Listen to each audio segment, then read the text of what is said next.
नमस्कार दोस्तों, जानी कैसे में आपका स्वागत है। हम रोजाना स्वास्थ्य संबंधित जानकारी लेकर आते हैं।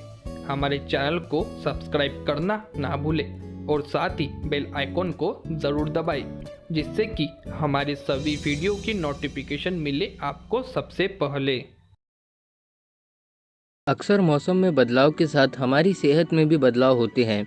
ऐसे में गले में खराश, गले में दर्द, खांसी, जुकाम और बुखार जैसी बीमारियां हम सभी को हो जाती हैं। वहीं इस समय अगर आप भी गले की खराश या गले के दर्द से परेशान हैं, तो हम आपके लिए घरेलू नुस्खे लेकर आए हैं। अपनाएं ये घरेलू उपाय।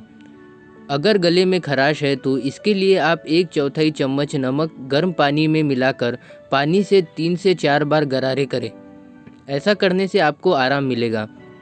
हल्दी में एंटीबैक्टीरियल, एंटीवायरल जैसे गुण होते हैं और गले की खराश में इसे पीने से लाभ होता है।